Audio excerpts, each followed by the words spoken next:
Quiero ver tocar. ¡No!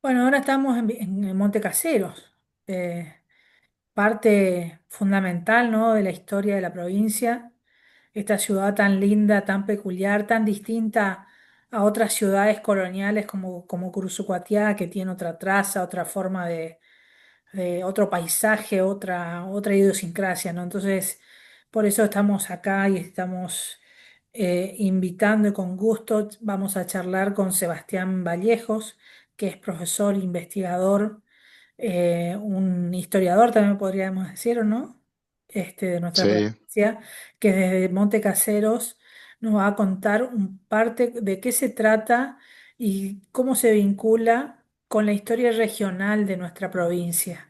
Porque no podemos hablar solo de la historia de una ciudad, siempre hay connotaciones que tienen que ver con otras ciudades, ¿no? Se va enlazando la historia de participación de unas y otras, ¿no? Yo me acuerdo haberte conocido cuando estuvo en Curuzucuatiá el historiador Eduardo Nocera, que vos pertenecías a un grupo muy importante de personas que venían a investigar el campamento de Ábalos, el pacto de Ábalos, y la importancia que tuvo en la región la participación de Artigas, ¿no? Una Así historia es. poco conocida, una historia que no tuvo el privilegio de ser contada todavía, ¿no? Exactamente. Virginia, ¿cómo estás? Bueno, la verdad que un placer estar contigo aquí en esta charla. Siempre muy amena para mí estar con ustedes, la gente hermosa de Curuzucuatiá, como siempre digo, tan cercano y a veces tan distante en la idiosincrasia de los pueblos, ¿no? Porque Montecasero, como bien lo decías al principio en tu prólogo, Montecasero debe ser una de las localidades correntinas, una de las más diferentes en su idiosincrasia con todas las ciudades de Corrientes, ¿no? También tiene sus vicisitudes y tiene sus porqués. Y una de las vicisitudes del porqué debe ser también un poco dónde está ubicado geográficamente Montecaseros. Eso hace también a la idiosincrasia del pueblo en sí, que está ubicado justamente en el sureste de la provincia de Corrientes. Y en una región fronteriza, ¿no? Tenemos al frente a la ciudad de Bella Unión, que también tiene mucho, mucho que ver la ciudad de Bella Unión en todo lo que es, digamos, la historia regional y la historia también de Curuzucuatiá, y ya te podemos ir contando un poquito el porqué, ¿no? Y bueno, estamos emplazados en una triple frontera, como a mí me gusta llamarla, como zona tripartita, ¿no? Una zona que lleva también una fusión cultural que hace que el casereño también sea muy particular en lo que es la provincia de Corrientes. Y también tenemos muy cerquita la frontera con Entre Ríos, ¿no? La provincia de Entre Ríos, una hermosa provincia, que eso también conlleva que Montecasero no solamente geográficamente, sino que también comercialmente se distinga un poco diferente a lo que es el interior de la provincia de Corrientes, ¿sí? Por ahí Curuzucuatiá, Sí. Merced, todo el interior de Corrientes es un poco más ganadera y ya Montecaseros tiene la, vamos a llamarlo así, la cola ya de lo que es la producción citrícola de lo que es toda la provincia de Entre Ríos, ¿no? Pues es que una de las cosas que me llamó poderosamente la atención de Monte Caseros, es que bueno, que tanto Mercedes, Sauce, Curuzucuatiá tienen una impronta con el chamamé muy fuerte y que ustedes no la tienen. Sí, yo creo que Montecaseros tiene un historial de, digamos, de tradición correntina, pero no tan difundido, digamos, o no tan arraigado como la tienen ustedes, ¿sí? No es que no la tengamos. Yo creo que considero que Curuzucuatiá es un bastión del chamamé, y el otro día lo estaba hablando con unos amigos acá, tiene un músico por manzana y eso es increíble. Yo siempre digo, Curuzucuatiá es la capital del chamamé en la provincia de Corrientes. Los músicos que tiene y los músicos que ha dado al chamamé es el semillero. Lo digo siempre, lo que es Curuzucuatiá y Mercedes hablan muy bien de sus músicos que tienen, ¿no? El arraigado a esa tradición tan noble que es el chamamé tan nuestro, que nos identifica en todo el mundo hoy como patrimonio de la humanidad, ¿no? Totalmente. Y bueno, y ahí empiezan las diferencias, ¿no? El paisaje de ustedes, las calles, esos bulevares en medio de esas avenidas, otros inmigrantes, otros pobladores, otra influencia. En algún momento, Montecasero era parte de Curzú. ¿Cuándo se rompe eso? Exacto. Y mira, te ¿Cuándo explico un le cambió la poquito, historia? sí, vamos a comenzar por el principio. Montecaseros, si bien no se llamaba Montecaseros, pero allá por el año 1820 era un incipiente poblado, casitas, de una región que todavía no estaba definida ni para la provincia de Corrientes, ni para la provincia de Entre Ríos, ni para la provincia de Las Misiones. ¿Y por qué digo esto? Porque en este punto se juntaban las tres provincias, ¿sí? Acordate que las provincias de Misiones iba desde Iguazú hasta Mandisoví. Mandisoví hoy es la antigua federación, lo que hoy es federación. Entonces, vemos que estamos nosotros, digamos, planteados, perdón, justo tengo visita Justo estamos. Perdón, estoy en una charla. Eh, bueno, Hace tengo un, a mi hija acá por hace, eso. no importa, hace un silencio y nosotros editamos. Bueno,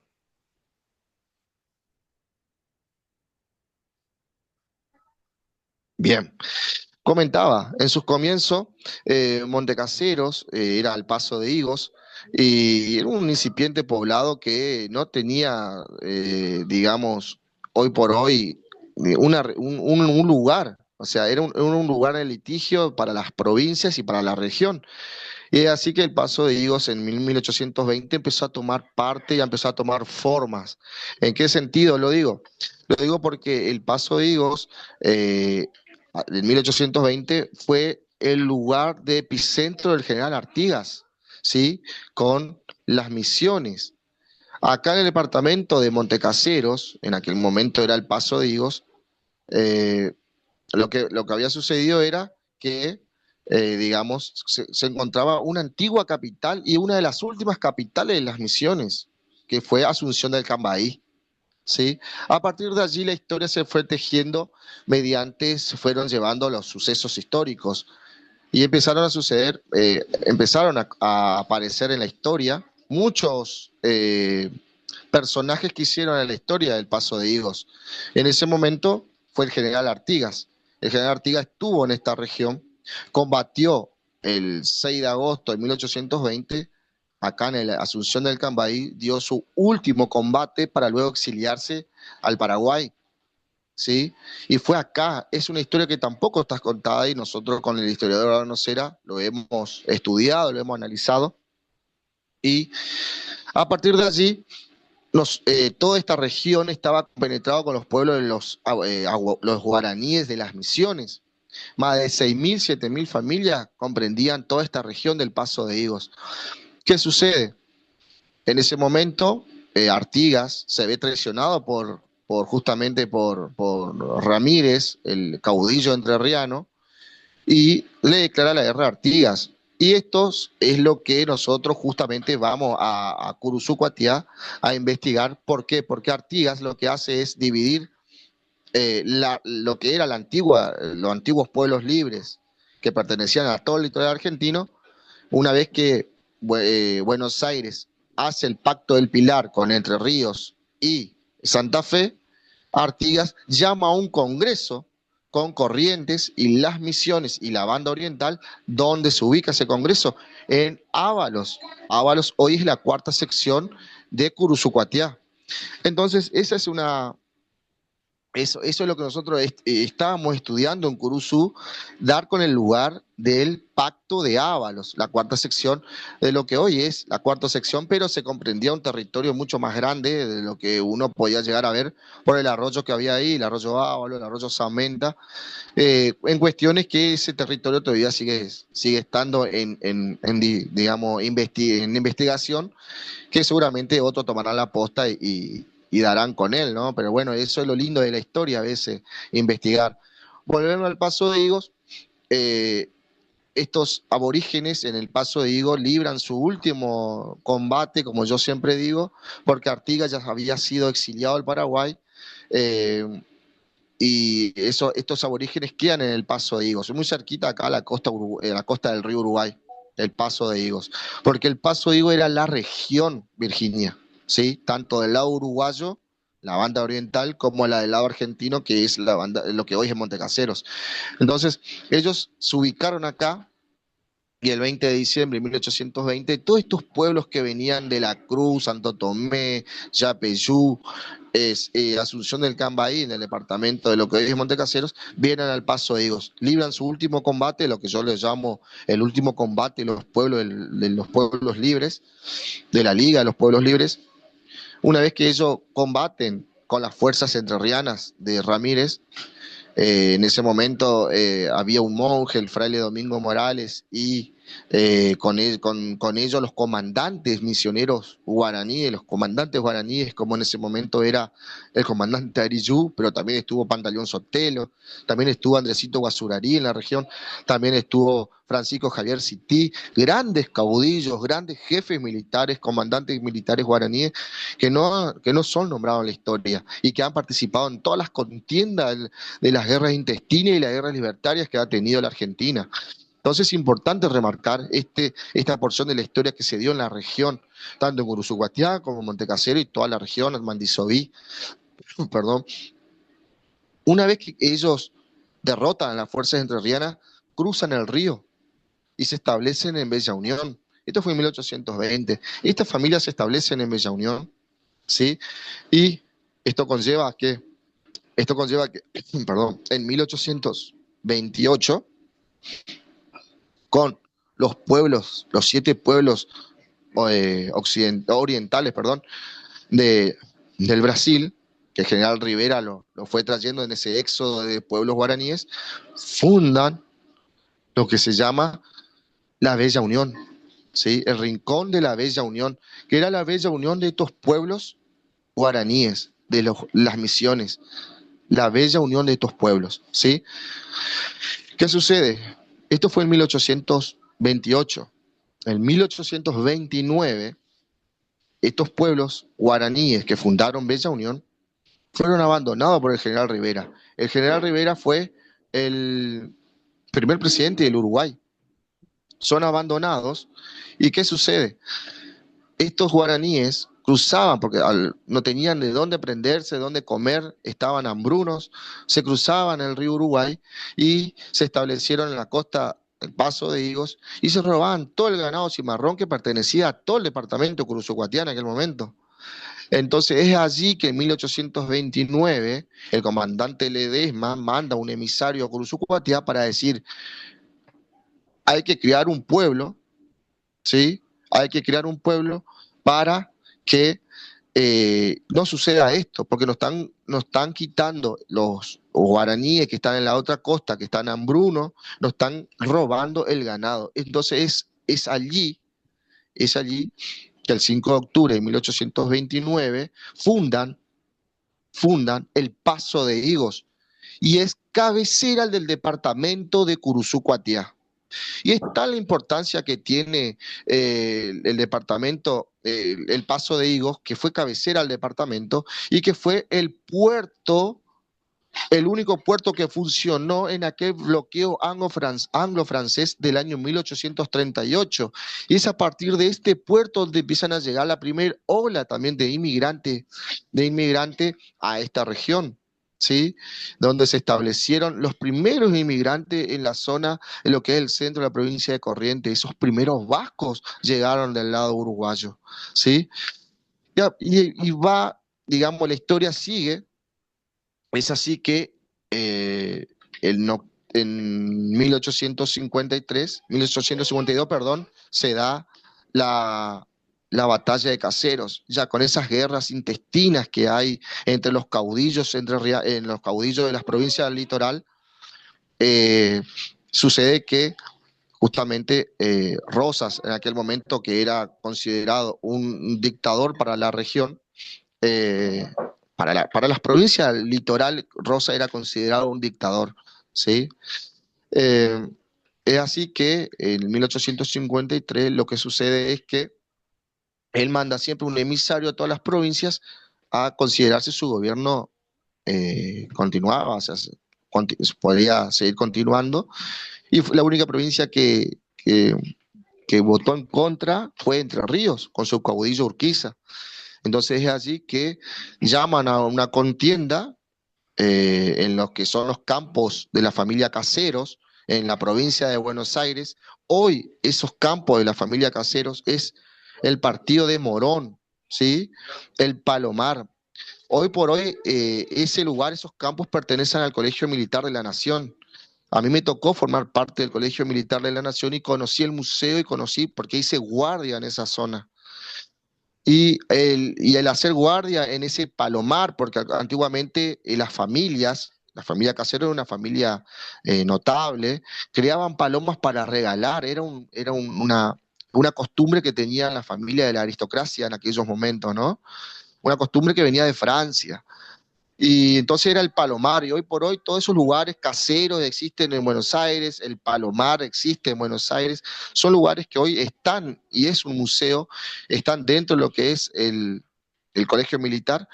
Y Montecaseros, cuando Urquiza en manos del ejército grande, más de 11.000 hombres, lucha contra las fuerzas de Rosas, comprende también más o menos algo parecido, de unos 10.000 hombres, pelean, digamos, en esos campos y cae derrotado Rosas. A raíz de ahí, el gobernador Juan Pujol, en aquellos momentos, muy amigo de Urquiza, decide fundar un nuevo departamento y delimita así las estancias, la estancia al norte, la estancia de la Merced, y al sur la estancia San Gregorio. Eso delimita lo que es el departamento de Montecasero, que se separa de Curuzucuatiá, y él toma el nombre de Montecaseros en honor a la batalla de Caseros, ¿sí? Esto en 1853. La ley recién llega de división del departamento en 1855, ¿sí? Pero hay una particularidad: nunca se encontró el documento del cambio de nombre de la ciudad. La ciudad todavía se sigue llamando Paso de Higos, pero por costumbres, hoy somos Montecaseros, pero no hay ningún documento que lo avale. Mira vos, yo no sabía. Montecaseros se sigue llamando Paso de Higos, Bueno, Montecaseros. nosotros, Eh, Curuzú se llama Nuestra Señora del Pilar de Curuzucuatiá y se dejó de usar ese nombre. ¿Viste? Y se Nosotros, usaba bueno, ese nombre está en documentos antes de la llegada de Manuel Belgrano en 1810. O sea, sí, sí, por la señora del Pilar, que es la patrona de la ciudad de sí. Curuzucuatiá, tiene mucho que ver, y también patrona de Belgrano, que era muy, muy feligrés a Nuestra Señora del Pilar. Y eso también habla un poco la historia que tuvo Curuzucuatiá con la región, y que tuvo Curuzucuatiá, pueblo hermanado con el de Montecaseros, porque Montecaseros fue siempre la puerta a la provincia de Corrientes en diferentes etapas y ciclos de la historia. En su momento el puerto, el Paso de Higos, y después, ya en 1853, cuando se empiezan a construir el Estado-Nación, con el ferrocarril. Y es ahí la primera oleada de inmigrantes que llegan desde el lado de Uruguay, y se instalan, la mayoría de los vascos se instalan en Curuzucuatiá, algunos en Mercedes, la mayoría en Curuzucuatiá, y dan su impronta, su cultura, su costumbre, que lo único que sabían hacer era justamente labrar, o trabajar con los animales, el vasco. Por eso es el Bueno, campo la familia de los vascos que llegaron a Curuzú-Patiá, viste que nuestra zona es netamente ganadera desde la sí, época colonial. Esto eran vaquerías en el periodo jesuita, guaraní, y se sigue ujú, de produciendo la gran eso. estancia del Yapeyú. Sí, exactamente. Pero los vascos introdujeron la oveja a, a A la Curuzú-Patiá, región. a la Sí. región. Y fíjate que es uno de los fuertes en la producción, que a pesar de que ha caído mucho la producción de la lana en el mundo por todo lo sintético que se ha generado, entonces la lana perdió protagonismo comercial, pero sin embargo vienen de todas partes del mundo a buscar la genética de Curuzú-Cuatiá. eh, lo sé por productores, o sea, por cabañas Ujú, que siguen trabajando, no al nivel de hace 20 años, pero sí, o hace 30 años, pero siguen buscando la genética y que esa genética la trajeron los vascos, eh, y la empezaron a trabajar y hay una fuerte raigambre en ese sentido, ¿no? Y fíjate ujú, cómo sí, aportan los inmigrantes a nuestra sociedad, que, que tenemos su herencia en la arquitectura. Yo me acuerdo haber visto esas construcciones para las familias de los ferroviarios que tienen ustedes en Montecaseros, que tienen un estilo inglés, Ujú, estas casas muy lindas que no tenemos en ujú, Cursucuatiá porque no tenemos esa influencia, pero tenemos otra arquitectura italiana del principio del siglo totalmente. pasado. Y esa riqueza de nuestras culturas se la debemos a esos pioneros que vinieron a Curuzú, vinieron a Montecasero o a Paso de los Higos a buscar un sueño, ¿no? Un sueño, exactamente. Vos sabés que eso yo también lo he hablado varias veces con Pedro Subieta Oria, que tiene sus familiares que se han establecido aquí, después muchos de ellos ya descendientes ahí en Curuzucuatiá, y eso habla un poco también eh, cómo fueron buscando sus lugares para el progreso, para en sí mismo, ¿no? Y Curuzucuatiá era la tierra prometida, vamos a llamarlo así, para ellos, porque consideraron que era la tierra propicia para su labor. Y Montecasero recibió una oleada de inmigrantes italianos, ingleses, ¿sí? Y bien lo decías, porque es cierto, uno conoce la ciudad, la arquitectura de cada ciudad y va a conocer su historia. Y Montecaseros somos muy diferentes, sí, totalmente en lo que es arquitectura o el tramado de los planos de las ciudades, somos muy diferentes y lo hemos hablado muchas veces con personas en Cursucatía también, yo siempre digo, ellos me dicen, eh, y lo hemos hablado y por ahí carecen de este conocimiento que nosotros estamos hablando porque muchas veces me han dicho qué lindo que es Montecasero y qué lástima que Curuzú no tenga esas casas o esas infraestructuras tan lindas. Y yo miro y le digo, pero tienen otras cosas, tienen costumbres tan arraigadas que no las tiene ningún otro pueblo del interior de la provincia. Tienen la música arraigada en la sangre. Yo creo que Curuzú es eso. Curuzú es costumbre, Curuzú es cultura, y la historia lo enmarca así. Nosotros, Montecaseros, si bien hemos tenido digamos, una rama enorme de inmigrantes que hacen a los cítricos, porque acá vino el gringo italiano, a trabajar el cítrico, a trabajar la tierra, son otras costumbres, otra cultura, y que no está mal tampoco, o sea, en Pero definitiva, hoy fíjate, Montecasero es lo que es. vos sabés que estaba Sí, pensando mientras vos hablabas de los italianos que tienen otra, acá también hubo una influencia italiana, vinieron varias familias, pero vayamos a lo actual, digamos.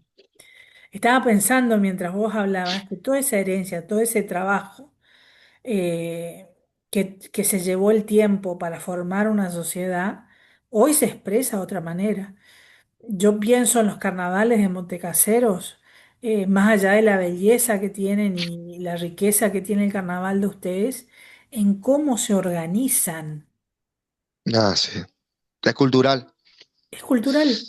Nosotros es también cultural. tenemos nuestro carnaval, pero ni ahí que se trabaja o se desarrolla. Sí, por ahí sí, pero no de la Ujú. magnitud de la organización que tienen ustedes. Eh, no, no, porque yo creo que Montecasero, como otras ciudades también del interior, hablan muy bien de los carnavales que tienen. Es cultural, ¿por qué digo esto? Porque tienen mucho que ver las familias, Virginia. Las familias, acá hay muchas familias que han dedicado históricamente al carnaval y eso ha pasado de generación en generación a sus hijos, a sus nietos.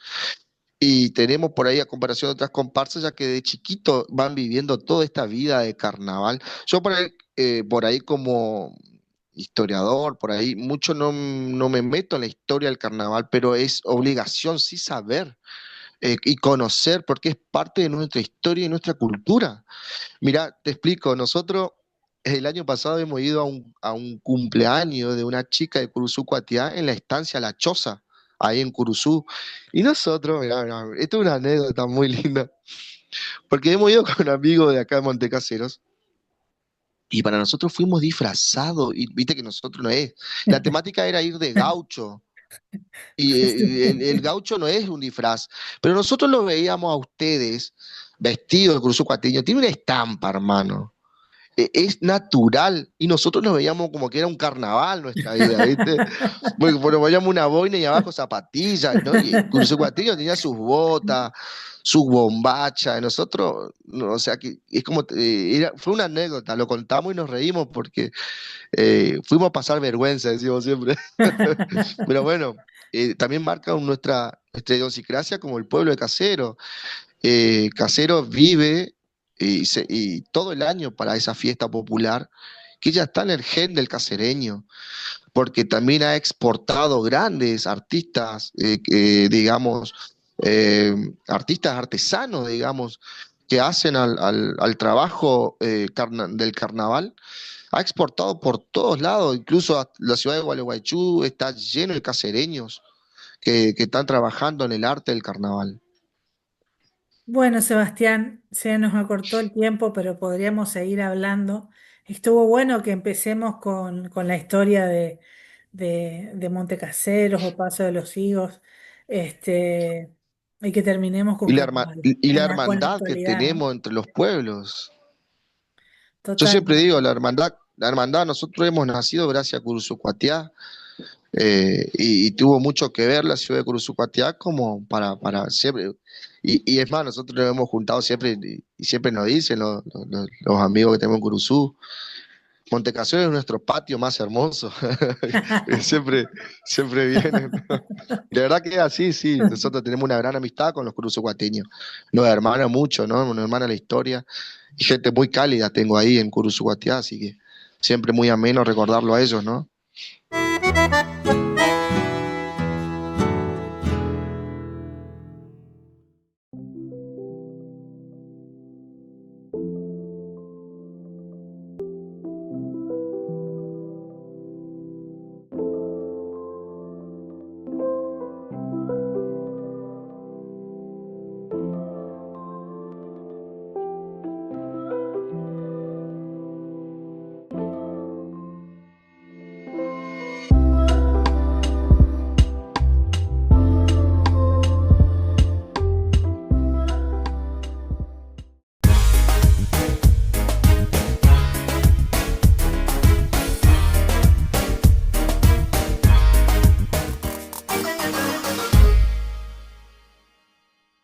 Caminito, en Caminito. En Caminito Supermercados vas a encontrar la variedad de todo lo que buscas al mejor precio. Y atención, porque esta temporada tenemos las mejores promos. Caminito Supermercados tiene todo lo que necesitas. Más variedad, más servicios y los precios más bajos. Venga contento y viene su carrito. Con Caminito, feliz de Caminito. Caminito, el caminito de la gente y además un supermercado bien argentino.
Bueno, otra noche más para disfrutar de la cultura de nuestro terruño. Y hoy hoy vamos a tener la presencia de Carolina Zamudio, que es poeta, gestora cultural de Curuzú Cuatiá, que vive en Uruguay y que ha trabajado y ha tenido una carrera muy, muy importante desarrollando su capacidad como escritora y también como gestora cultural en el mundo entero. Cabe destacar que gracias a Carolina hicimos 3 ferias del libro de Curuzucuatea internacionales y trajimos a escritores del mundo a Curuzucuatea y eso quedó en los anales del recuerdo y registrado virtualmente para el recuerdo de nuestra ciudad, ¿no es cierto? Ahora yo te cuento, Carolina, que estamos transmitiendo también este programa en Mercedes, en Mariano Ilosa, en Bonplan y en Monte Caseros. Así que ellos te van a empezar a conocer como una escritora prodigiosa de Curuzucuatiá y bueno, así que le vamos a contar como si el público se renovara, ¿no? Como es en este caso. Así que vamos a ir del principio. ¿Cómo estás? Bien, gracias. Muchísimas gracias bueno, por invitarme, por incluirme, creo yo, entre las primeras invitadas de este ciclo que estás lanzando. Te felicito, te deseo lo mejor, que ADN tenga larga vida y bueno, a la orden, como dicen los amigos uruguayos, para lo que quieras saber. Bueno, contanos un poco cómo vos estudiaste periodismo. Ujú. Trabajaste en ese ámbito un tiempo y después, ¿cómo surgió esto de conectarte con la escritura desde la poesía? Porque el oficio del escritor, digamos, de un escritor gráfico o periodística es la prosa, ¿no? Es otro tipo de relación con la escritura, no tanto con la poesía. ¿Cómo fue ese cambio, ese clic, ese ida y vuelta para que vos empezaras a crear poesía y empezaras a darle vuelta a esa forma de expresión? Bueno, mira, en realidad esto tiene un poco que ver con Curuzú. Yo empecé a escribir poesía temprano, digamos, no sé, a los 9 años escribí una canción que me lo acuerdo como una anécdota así linda de la infancia, no un poema. Y después siempre escribí poemas, no te puedo decir que súper chica ni nada, pero sí me acuerdo que como a los, no sé, quizá 14 años escribí mi primera nota periodística en Cultura, en el diario Cultura, que después con el tiempo, muchísimos años después, ellos me ayudan mucho con la difusión de lo que voy haciendo y demás. Y en algún momento en mi vida quise ser maestra. Mi mamá, como sabés, Teresita Candia es maestra, maestra de maestras, digo yo, como las de antes. Mi papá también era maestro y ellos me dijeron maestra, maestro, no, así como me desalentaron, pero no. No porque ellos no tuvieron un amor con la docencia, sino porque se imaginaban que a lo mejor yo podía hacer algo más. Y lo primero que se me, lo segundo que se me vino a la cabeza fue ser escritora. Yo quería ser escritora. Entonces la opción que tenía en ese momento era estudiar filosofía y letras, que era lo que te permitía en ese momento. Hoy hay otras carreras, ¿no? Que son como más enfocadas en la escritura.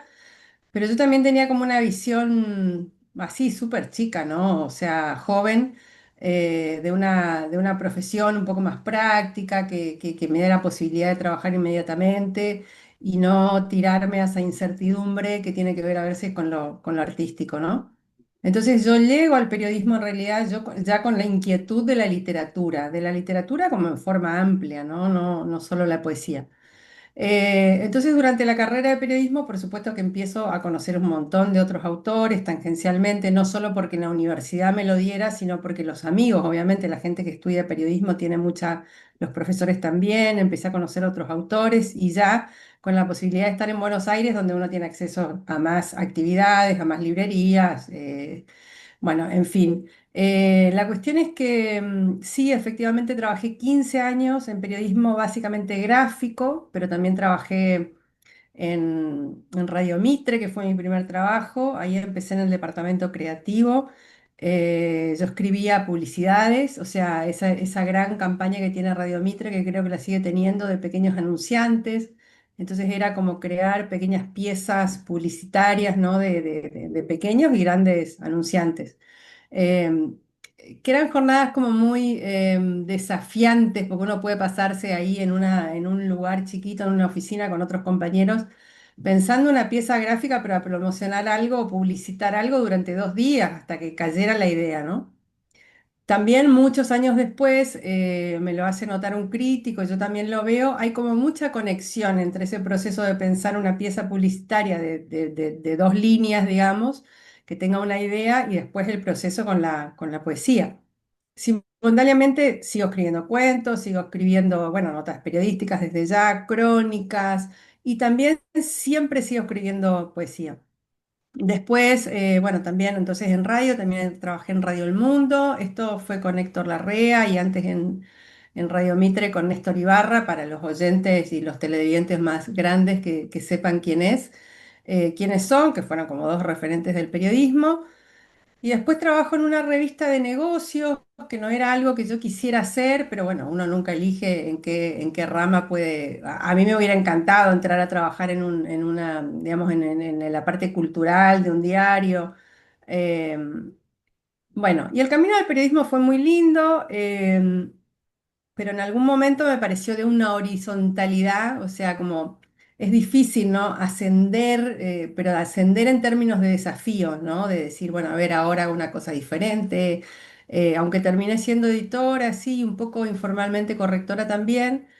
Entonces, bueno, con esta cosa de ser inquieta y querer abrir otros horizontes, postulo a una beca que era para periodistas y hago una maestría en comunicación institucional y asuntos públicos, que eso es, bueno, para asesorar en el área de prensa, comunicaciones a organizaciones o empresas. Entonces ahí empiezo a trabajar en Visa, en la empresa de la tarjeta de crédito, como gerente de prensa. Ahí estuve trabajando 2 años y después por cuestiones familiares nos fuimos de la Argentina, nos mudamos. Yo seguí trabajando como, digamos, como periodista freelance en algunos medios, pero no con tanta regularidad. Y después tuve otros trabajos que no tenían necesariamente que ver ni con la literatura, ni con el periodismo. Y después de hacer un pequeño derrotero por el mundo, vivir en un país árabe donde me comunicaba en inglés y después vivir en Suiza donde me tuve que aprender a comunicar en francés, estudié francés, llegamos a Colombia, eso fue más o menos hace 12 años, y, y cuando me reencuentro con el castellano, ahí como que me cae una ficha de decir, bueno, yo en realidad cuando era chica lo que quería era escribir. Entonces empiezo a reunir toda la poesía que tenía, escrita más seriamente, más o menos desde los 19 años, y publico mi primer libro, que se publicó en Argentina, que se llama Seguir al viento, que empieza con un epígrafe que nombra a Curuzú, y está separado en 4 partes y tiene que ver un poco con las 4 ciudades del mundo y de distintos continentes en las que yo había habitado en ese momento. Y bueno, y desde ahí, eso fue hace 12 años, si no me acuerdo mal, nada, nunca paré, o sea, me dediqué de lleno a la vida, me dio la posibilidad, ¿no? De lleno a la poesía, a la literatura en general y haciendo todo lo que hago hasta hoy. Qué bueno que fue ese recorrido, ¿no? Pero siempre uno vuelve a a donde te late el corazón, ¿no? Sí, yo creo que es como al lugar donde, nada, donde querés llegar, al que te hace feliz, digamos, con el entrecomillado de la felicidad, porque no todo es tan fácil, la literatura no es un camino, la poesía menos. Eh, no es fácil publicar, no es fácil obtener reconocimiento, pero en todo caso creo que como cualquier tipo digamos, de actividad artística, se trata de persistir, de reincidir, bueno, de acompañar a los libros, qué sé yo, de estar escribiendo naturalmente, que es lo más importante. Y también hay un trabajo de relacionamiento, ¿no? A mí el hecho de haber vivido en distintos países y de tener la posibilidad también de viajar bastante hizo que me pudiera comunicar, no comunicar, sino conocer y interactuar con poetas y escritores de todo el mundo. eh, y eso fue Contame como. cómo contanos a ver un poco cómo surge Fundación Esteros, que ahora desde Uruguay vos estás gestionando cultura con esa fundación y cómo surgió, qué viste de posibilidades, cómo es gestionar cultura a pulmón, porque sabemos que la gestión cultural es un poco complicada. Yo lo hacía antes de ser directora de cultura y después cuando fue directora de cultura se complicó más. Y, este, pero bueno, cada uno tiene su vivencia y su forma de adaptarse a la realidad de que el artista tiene que ser autogestivo, ¿no? Sí, absolutamente. Bueno, yo voy a empezar, no soy pesimista en general, intento ser optimista, realista, pero hay un camino de mucha frustración y de mucho ponerle energía pero te voy a contar, ya que estamos hablando en confianza, eh, bueno, en todo este camino de publicar y todo lo demás, el poeta, como cualquier artista, en esta cosa autogestiva que vos decís, se tiene que promocionar mucho, ¿no? Entonces yo estaba, bueno, nada, haciendo mis recitales, mis viajes, mis libros, mis publicaciones, y llegó un día que me dije, me gusta contar estas cosas, estoy harta de Carolina Zamudio, porque uno también como que construye, por decirlo de alguna manera, una especie de marca, ¿no? Digo, para que las cosas funcionen. Y ahí a lo mejor traigo el background de mi carrera en otras cosas, que bueno, nada, tiene que haber como una estrategia de decir, bueno, a ver, soy yo, hago esto.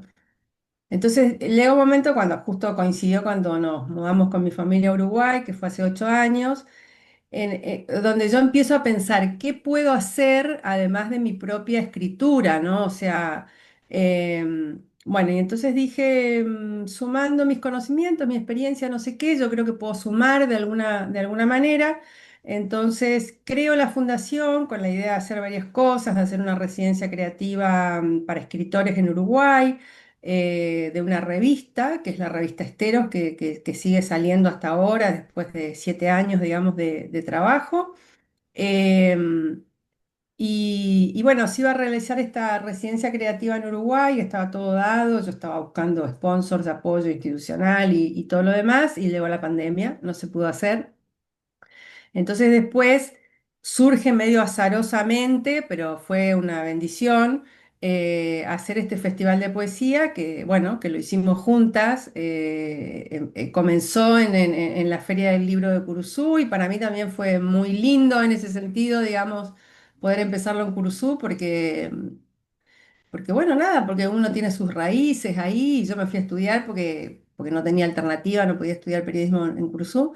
Y bueno, y después esto no hizo más que crecer, siempre la idea fue integrar a poetas internacionales. Cuando lo hicimos con Curuzú, integramos poetas curuzucuateños, correntinos, después en la segunda edición soñamos juntas el desafío de tener un representante de cada provincia argentina, lo cual para alguien que viene del interior es muy importante esto de hacer una cosa federal. Y bueno, y ahora desde que lo hago en Montevideo, que se hace también en la Feria del Libro de Montevideo, que ya va por su edición 48, pero nunca había tenido antes un festival de poesía, es un trabajo de ir a tocar puertas, ¿no? O sea, de ir, insistir, mostrar algo de profesionalismo, eficiencia, garras, sobre todo ganas, ¿no? Porque cuando yo empiezo cada año a soñar con esto del encuentro esteros, en la feria a veces no tengo ni siquiera la confirmación o el respaldo económico y eso es una cuestión de fe, es de ir pensando que las cosas van a pasar y con un montón de escollos que tienen que ver con un montón de cosas. Pero bueno, finalmente las cosas suceden y este año se va a realizar la sexta edición del Encuentro Esteros. Vienen poetas de 3 continentes, como hacemos siempre. Vienen poetas de Emiratos Árabes, de Argelia, de España, de Rumania, de Italia, de Ecuador, de México, de Argentina y por supuesto de Uruguay. Y, mm, y bueno, nada, la verdad es que no lo suelo decir, pero yo me siento re orgullosa de poder ser la persona que nuclea a toda esa gente. Y bueno, y la gente viene hasta acá, nosotros estamos muy al sur del mundo, entonces para una persona que viene de Emiratos Árabes, la verdad que es una apuesta venir hasta acá y creer y todo lo demás. Y ahí también se hace como una mezcla de los antecedentes que uno mostró, de que hace una cosa no masiva, enorme, pero con poetas fuertes y sobre todo como muy heterogéneo, ¿no? Y Y sobre después el todo ansia serio, de... ¿no? ¿Cómo? Sobre todo serio, ¿no? Sí, Esta sí, sí, trayectoria de estos años también te van sí. marcando un camino, abriendo caminos, ¿no? Sí, porque yo creo que ese es como el distintivo. Yo tuve la suerte de conocer muchos festivales y la gente en general tiene mucho entusiasmo, porque quién no, todos queremos hacer cosas, pero después en el medio hay que construir credibilidad, ¿no? Porque si uno hace, digo, un mundial de poesía, un festival de poesía, pero después trae súper internacional, trae a poetas de tres nacionalidades, como que no es muy congruente, ¿no? Pero en general en la cosa, creo yo, del arte, autogestiva, por más de que puedan tener el respaldo de instituciones, yo por ejemplo acá tengo el apoyo de la Cámara del Libro de Uruguay, que siempre creyeron en Fundación Esteros y son como los aliados que dan el apoyo económico, y también el Instituto del Libro, que depende del Ministerio de Educación y Cultura de Uruguay. La cara ante los poetas, ante el público, ante las instituciones es la mía, que soy la fundadora y la directora de la Fundación Estero, ¿no? ¿Cuál es el desafío? ¿Qué es lo que vamos a soñar, Carolina? Vamos a soñar en grandes ya. Tenés escritores de todo el mundo que te siguen, que te acompañan en todos estos procesos de encuentros de Fundación Esteros. ¿Para dónde vamos? ¿Para dónde vamos? Mira, ¿Qué te gustaría? yo creo que permanecer es un montón. Y sobre todo, como no perder el eje, ¿no? O sea, cada vez que vienen poetas todos los años, incluso las instituciones me dicen, no, bueno, te felicito, tenés que seguir creciendo. Y yo creo que uno tiene que tener como un objetivo, como cuando uno crea una empresa, ¿viste? Yo quiero hacer esto, no sé qué, quiero vender esto, pero no quiero vender esto. El encuentro Esteros no va a ser una cosa masiva, nunca va a invitar a muchos poetas, la idea es permanecer, eso ya es un montón, y seguir con la congruencia de lo que uno quiere hacer. Después el desafío, por supuesto, es traer cada vez a mayores, a poetas de más renombre. Todo eso se logra con más recursos y no siempre se obtiene, si bien yo también también por tercer año consecutivo tengo el apoyo de la Embajada Argentina en Uruguay, lo cual también es como... y todo eso se va sumando, ¿viste? Porque lo que yo creo es que en general a las instituciones se acercan muchas propuestas, pero que no saben cómo la van a llevar a cabo, no sé qué. Entonces es también, de nuevo, es una cuestión de confianza, ¿no? Y bueno, incorporar nuevas cosas. Es el segundo año que vamos a homenajear a un poeta en la Feria del Libro. Este año es uno de los grandes poetas argentinos, que es Hugo Mujica. Es un gran poeta argentino, reconocido en todo el mundo. Es un señor que tiene 83 años también, ha sido una trayectoria increíble. ¿De dónde Eh, es? es argentino, es Sí, pero argentino. de qué ciudad argentina? Ah, es de Buenos Aires, es de Buenos Ah, Aires. Una historia de vida súper interesante porque es cura, o sea, es no. sacerdote católico. Después estuvo ahí coqueteando un poco con el budismo, estuvo 7 años en un retiro de silencio. Eh, o sea que es un tipo que viene de varias disciplinas y bueno, entonces eso para mí es muy Interesante, satisfactorio, ¿no? Poder traer a una persona que realmente. tenga ese bagaje, ¿no? O sea, en un país como Uruguay, que si bien es muy inquieto y muy rico culturalmente y sobre todo en la poesía, también es un país chiquito, no tiene tantas instancias en las que puedan participar poetas de todo el mundo. Y después como seguir sumando pequeñas cosas, ¿no? Por ejemplo, este año, creo que no le dije todavía en ningún lado, este año Esteros hizo una alianza con una editorial de América Latina, y vamos a sacar algunos libros en una colección que se va a llamar Esteros, ¿no? Em, que bueno, también el germen de eso fue en Curuzú, ¿no? Que habíamos hecho una cosa así de... Esteros es una fundación sin fines de lucro, entonces o sea, siempre el norte es promover la cultura. Em, y después, como dicen los gringos, the limit is the sky, ¿no? O sea, el límite es el cielo, ¿no? O sea, si se trata de soñar, nada, permanecer, seguir haciendo cosas nuevas, poder digamos, poder dar cosas novedosas al público uruguayo y también que la gente que venga a Uruguay al Encuentro Estero se le ve una experiencia así como memorable, ¿no? Porque yo creo que una de las cosas más interesantes es como en esto, ¿no?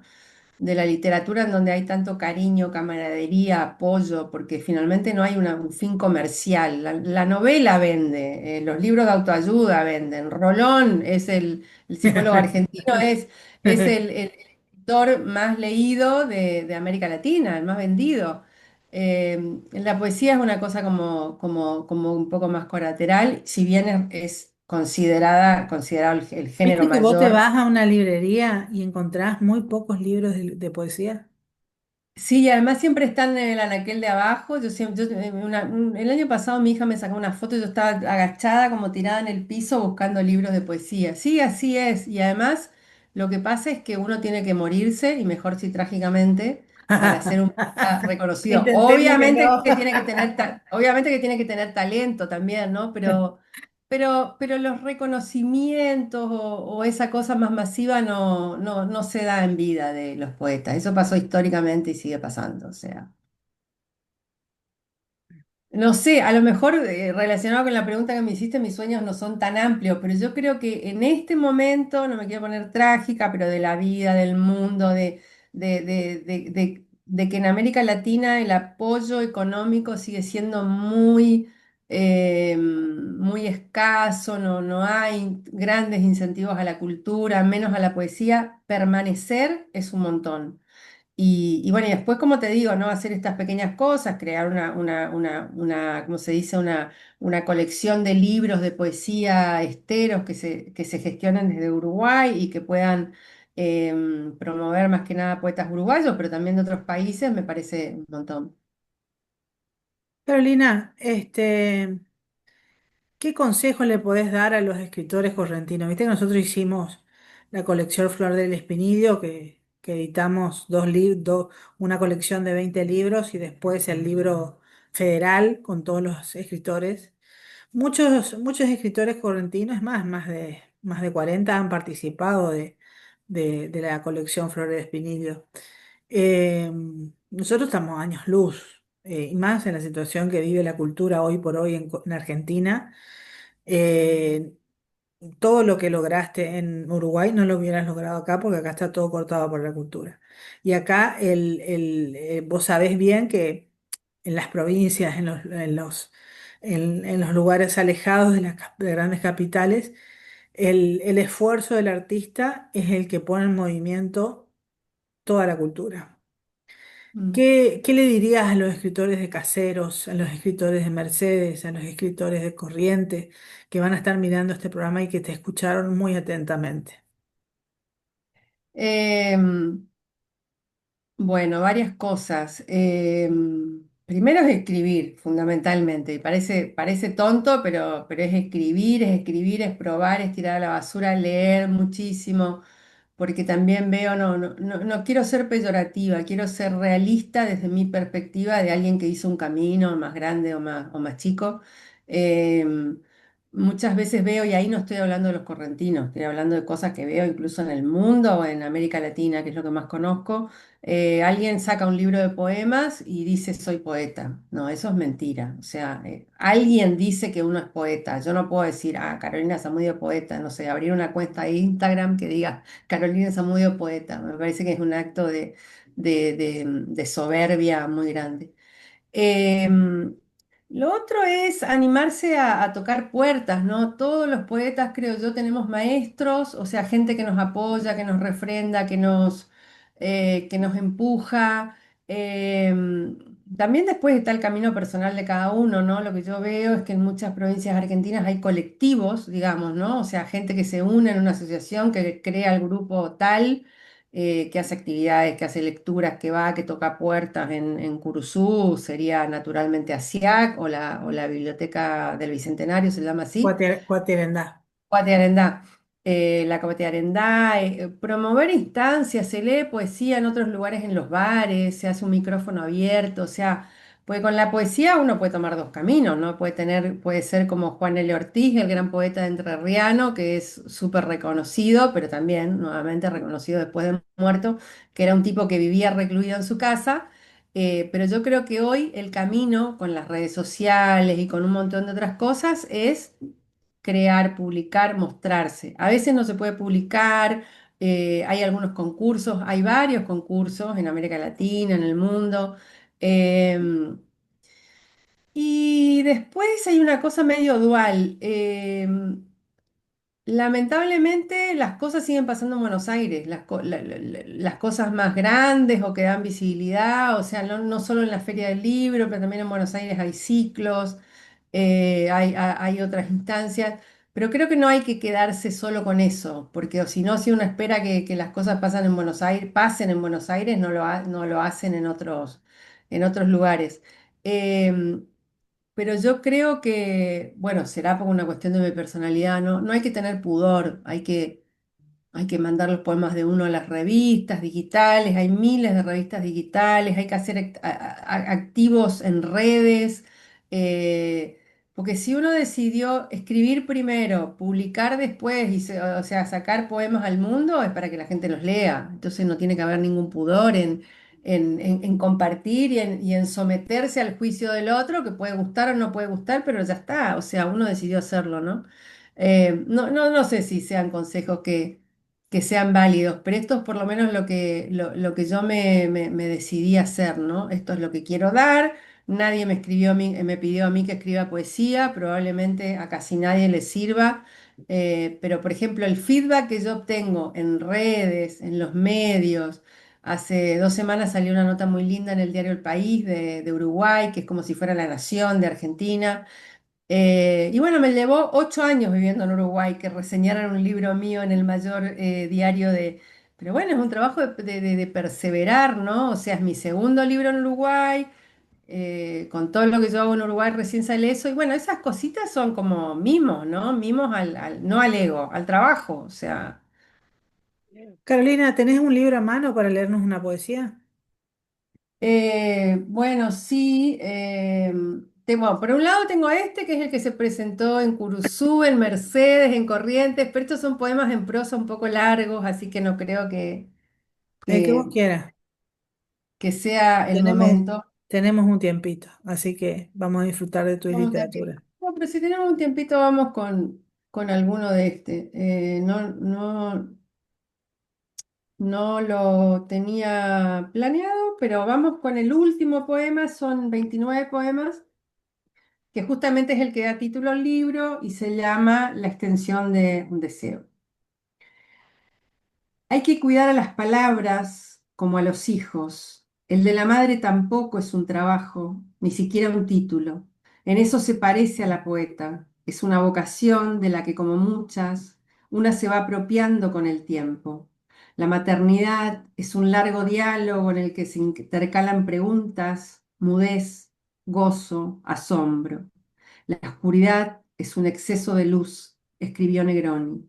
Que nadie sabe de maternidad, menos las madres, es cosa sabida, ni hasta dónde llega.